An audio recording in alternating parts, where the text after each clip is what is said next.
Sorry mga kamars, nagluto pala ako ng chicken wings na fry. Ayan.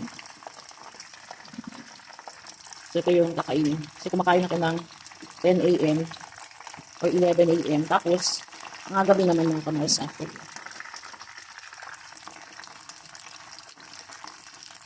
Kailangan ko siyang kuha ng maayos. Para masarap siya mga kamars. So ito hindi ito spicy.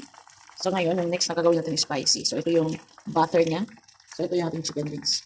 So una, maglagay muna kayo ng black pepper, salt, garlic powder, tapos maglagay kayo ng flour. So kailangan ito para dumikit talaga yung butter niya. Yan. So kailangan natin siyang tanggalin lahat ito. At nag-boil na rin ako ng chicken breast para sa aking aso. Kasi kailangan niyang kumain ng chicken. So ganito lang, ganyan. Ganyan lahat. Kailangan siyang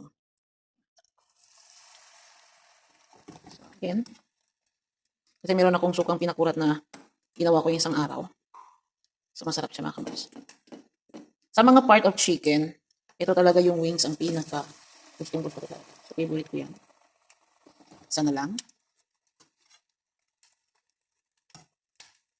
Marami talagang version ng pagluluto ng mga fry, especially ng chicken wings. So, pwede nyo yan siya ilagay ng parmesan flavor, cheese flavor, o kaya garlic flavor, barbecue flavor. So, mabibili lang po yan sa mga ready-made na market. So, meron po yan mga powder na hinahalo. Kaya pwede din yung lutuin sa butter, haluin yung flavoring, and then ilagay natin ang ating chicken wings. So, takpan natin siya mga kamars, and then medium heat lang muna tayo para maluto at masarap siya, maging crispy talaga. So, ito yung ating yan, fried chicken wings. So, andyan yung nag-aantayan siya sa kanyang chicken. Right? So, dyan ka lang. Stay there. Nandito pala yung chicken niya mga kamars. Ito na yung chicken yan. Nilaga ko pero kailangan kong bigyan siyang ito. Kainin natin sa kamay lang para maging mansa tayo. Come here. Yan lang. So nagboil ako ng chicken sa kanya mga kamars kasi kailangan niya may chicken. Kahit na yung feeds niya, mamahalin yun. Ayan.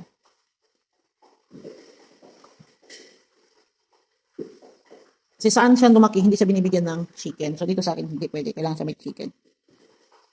Lalo na yung dati na meron akong aso na si Lily. Isang buong chicken yun. Ito, ayaw niya kumain ng buto na malaki. Gusto niya yung buto yung bibigay ko, maliliit-liit. So, kaya sabi ko, chicken breast ka na lang. Kasi walang buto. Ayan.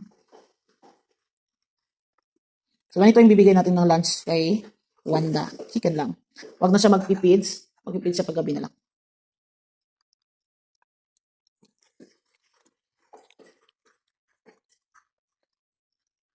Half lang ito na chicken breast. Here. Finish! Okay. What you say? Come on na, tapos na. What can you say? Thank you. Say thank you first. Oh, nahanap ko. Finish. Okay, say bye. Bye to the viewers. Hi. So, ayan mga kamars, kain na tayo. So, yung mga buto na maliliit, natabi ko yan kasi papakainin ko kay Wanda. Sobrang crispy niya mga kamars. Para siyang Jollibee. So, kailangan pala, una maglalagay ng dry na flour. So, yan. So, yan mga kamars. Ito kakainin natin. Masarap yung suka ko kasi pinakulat na dito.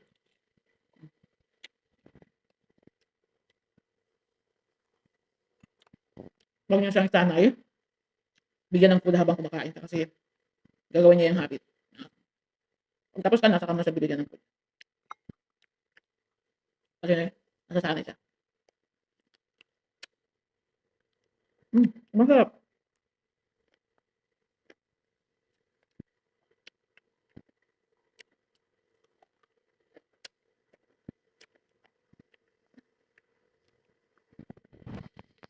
Kasi tayo mga kamars, kaya minum tayo ng tubig.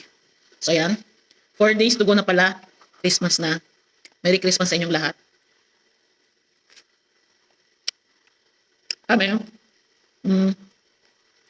Christmas, dito naman sa bahay. Kaya naman, wala namang spirit of Christmas dito.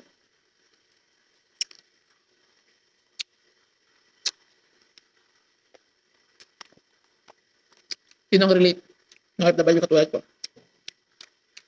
Dito naman sa bahay mag-Christmas.